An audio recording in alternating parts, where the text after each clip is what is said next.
Hello everybody, just hit the wrong button there, meant to hit the one that sends that down because Control T no longer works, does it? No, it does. I forget. Why on earth is that?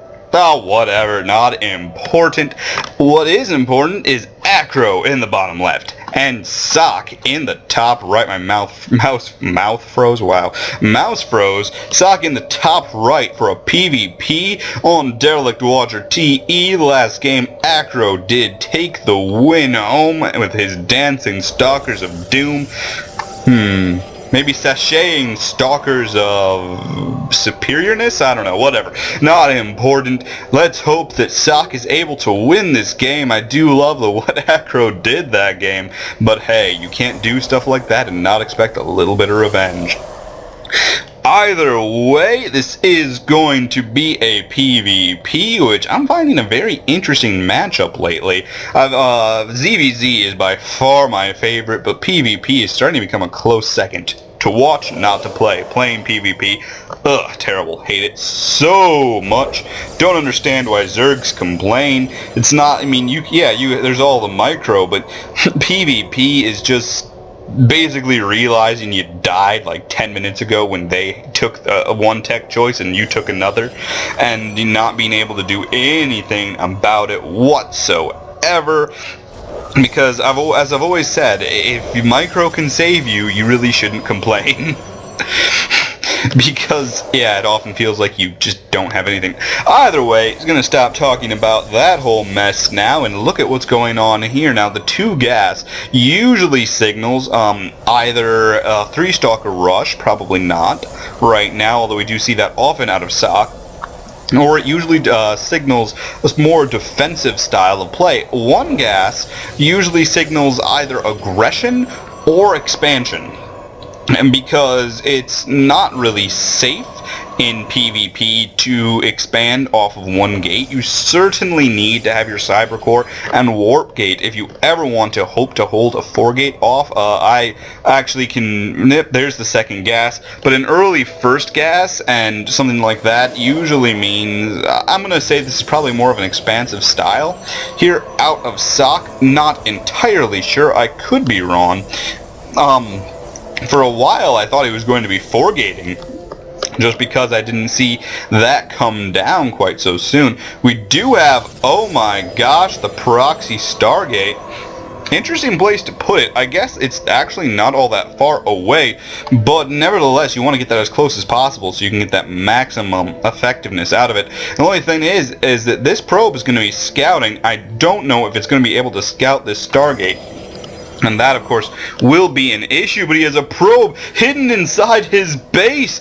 Oh no, this is not good. This is possibly the worst thing that could ever happen to a Protoss player in a PvP, is to all of a sudden realize there's a base in your base. On the other hand, the Stalker probably will be able to spot it, so this danger has been averted. More is the pity, because that just would have been a fascinating twist. Oh well, so sad, too bad. Either way, Oracle, no, not Oracle, Void Ray on the way. Once again, these players are just messing with my expectations about what's going on and what Toss can expect out of a Stargate. I was expecting Proxy Oracle, but looks like I'm just totally wrong. This is going to be a fascinating game, no doubt. Oracle normally would be considered better for harassment. I wonder if this is going to be some sort of aggressive push, but he doesn't really seem to have that many gateways or be Chrono Boost. Oh, there's the Chrono Boost on the Warp Gate. But now, all of a sudden, we do have that Void Ray moving in. He's going to be able to take care of that Stalker without any trouble whatsoever. Of course, now the problem becomes that he does have sort of a limited amount of time that he can use that prismatic alignment. What is he gonna go for? He goes for that, but all of a sudden there's these two Stalkers here. He's gonna lose that Void Ray, not able to get the Mothership Core. I feel like basically that entire push was wasted. Not much he's gonna be able to do versus this now. He did force that energy loss, meaning that there will be sort of a point where Socke is a little vulnerable, but how much does it matter with the loss he just incurred? One Void Ray certainly not able to take care of this, and these Stalkers well aware that something's up. Don't think he's going to be able to get this second Void Ray out, or rather third Void Ray. Or even if he does, it's really going to matter. Probably going to die right out the bat. Yep, there goes the pylon down. Not going to be able to get that Void Ray out. More is the pity. On the other hand, we do have units moving in here. One Void Ray is able to take care of those Stalkers without too much trouble. Going instead for the probes. I feel like Acro is making a bit of a mistake doing this. I don't think he's going to be able to get much done. And the amount he's losing is going to cost him big time, as the Stalker count is basically just going up. He's able to split them up at this point and send them on the aggression with the proxy pylon already coming down. There's nothing at the main base. Do have the warp gates coming down, 4 gates versus 3, so there is that part of the advantage, but all of a sudden he has no tech. So what is he going to be able to do without that Stargate? I don't know. I don't think much. So the only question is how this game proceeds at this point, and I think Socke is just going to win it right here. No, there is basically the savior, or not even savior, how do you even call that, miracle force field, basically just saving his life there. He almost could send that probe back and start building stuff out of there again. Sending an oracle around the back here might actually be a decent choice. We're going to see if he's able to do anything there. There is that Stalker going out, seeing if it can force that Void Ray out to be picked off. There is enough here to handle this force. Though Micro, of course, you don't want to lose your power, or not your power units, but you don't want to lose your sentries if you can help it. They're very useful for holding off pushes. And these Stalkers aren't going to be moving back. Feel like they will be going to take out that Stargate eventually, or some point here. It's sort of useless now, but again, you could always repower that and start sending Oracles or Void Rays out. Though, of course, this game is becoming very interesting very quickly. We do have the robotics facility done and Observer on the way. And, of course, they are scouting around for proxy pylons. Not too much of an issue, though again, I really feel like you should be doing something with that, or doing something about that. Somebody needs to do something with that, or I'm just going to freak out. It either needs to die or get repowered, because I feel like that Stargate basically could change this game if Socke allows it to. On the other hand, this expand is going to be making quite the difference by itself. That Immortal, I'm not sure how effective it's going to be. Immortals are very effective versus Stalkers, but enough Stalkers will pick it off before it's able to really do a whole lot of damage. And that raises the question about whether or not there's enough here to deal with it. Now remember, Acro isn't supply blocked. That means that he is able to at least warp in something here, but they're Blink Stalkers, not just regular Stalkers. I haven't even been paying attention. This game has been sort of crazy. Of course, with the Blink Stalkers, you do have to worry about the high ground, which he is now going to try to exploit. We have the Mothership Core going to be coming in, providing vision. All of a sudden, these Stalkers will be coming in, and or not. There we go. One Stalker does not quite make it. There's the Time Warp. The next true advantage that Blink Stalker has, another Time Warp. They're going to be saving that Immortal. Force Field's trying to trap them out. Not going to be doing much. I feel... Oh, yep, there's the escape. I almost felt like if he had known that they were doing that, he would have been able to cause some real damage there. That Time Warp going to be preventing reinforcement of the natural very easily. But all of a sudden there's a pylon right there. When did that get there? Those two Stalkers going to be taking care of it right away. Not going to be able to do much. They are. One is going after the probe. Of course, good policy there, frankly. And this game is getting very interesting very quickly. Acro, having lost most of the advantage I felt he could have gotten out of that Stargate, certainly making it back with that expand and holding off the Blink Stalker push. Of course, that Void Ray not able to do a whole lot there. I do feel like, what did it kill? Probably a pylon or something like that. Is going to be causing some trouble for Socke, who is now supply blocked. And this is just bothering me. Oh my gosh. Twilight Council coming down for Acro as well, who is playing very well. And finally that goes down. Oh, thank gosh that's not bothering me anymore. Either way, these units here in a little bit of danger. Only damage to shields though, so that's not going to be too much of an issue as they do blink away. This force for Acro is starting to look pretty scary, but we are seeing the Templar Archives come down from Socke, which will be making quite a difference in this battle. I do like this kind of style, and there's the force fields. Of course, force fields less useful versus units that can teleport.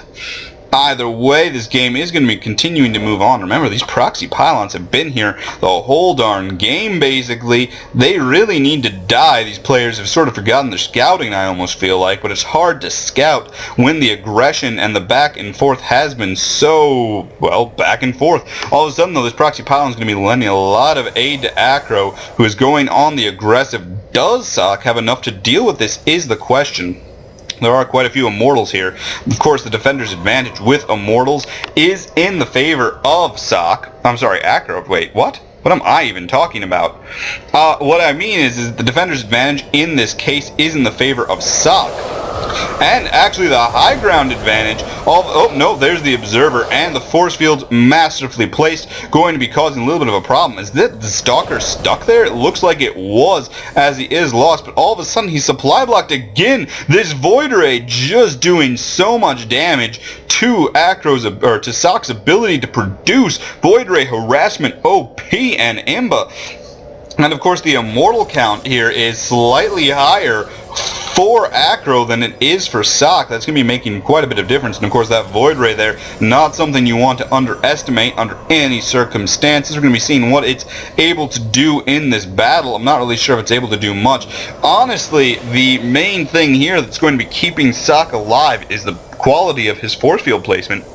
At this point, as we do have blink. When did that happen? Oh my goodness gracious. There's the blink onto the void ray. It finally dies, but there's the blink forward onto that, taking care of the mothership core, not able to stop the photon overcharge, and the force fields do come down. And that's what I meant by the quality of the force fields really going to be making this game. He has nothing that can break the force fields, meaning that most of his force could be easily trapped and killed. On the other hand, this Archon is going to be doing massive damage versus any zealots, as well as tanking a lot of damage itself. Of course, you have to worry about it getting taken out just as easily. Remember, by the way, that Archons regenerate shields faster than other Protoss units. So keeping it out of the battle for just a little bit basically can restore it to full health or shield very, very quickly. Always should remember that. We are seeing more pylons come down here, probably to secure the ability for him to warp in. Nothing wrong with that, as we do have charge being researched and more pylons coming down. All of a sudden, Blinkstalkers inside the main base going to be going for that robotics facility. Have to be worried here a little bit about what's going to happen. The sentries are there. Do we see the force fields come down? Are they even able to do it? Force fields on the back. All of a sudden, these forces, I feel like Socke has sort of made a terrible bit of a mistake as the battle is fully joined. There's another warp in coming there, as we do see Archons going in, but that one there is certainly low on shields. Remember, they don't have health worth anything, so this battle is going to be quite impressive, or it's going to be very difficult for either player to win. Nevertheless, they don't take extra damage, so on the other hand, they are able to finally push this back. Those Immortals in the back able to do all the damage they need, able to focus that pylon down quickly, as Acro just needs to retreat. His dancing stalkers don't dance no more, as all of a sudden the pylon that they don't know, if they had seen these pylons, I feel like the difference would have been made, because this pylon here is going to cost him the game. I feel all of a sudden the defender's advantage, there isn't one at all. He has a robotics facility on the way, but it won't be done nearly in time to help him hold this off. He doesn't have any Immortals, and that's going to be making a huge difference, because pure Gateway is not going to beat Gateway Robotics, especially not when you have Gateway Robotics Archon. That Archon, if it was in the front, would be able to deal with those force fields as well. Remember, of course, they are great at breaking force fields, especially good at dealing with zealots. If he actually wants to hold this, he needs to deal with that Archon, but there goes the sentry before anything else. There's a warping of zealots in the middle of that force. The Archon going to town on the probes being brought back, and Acro does a GG, revenges Socke as he pushes Acro back, and we're going to be moving on to a Game 3. Oh my goodness, I gotta love these matchups. Pro level games.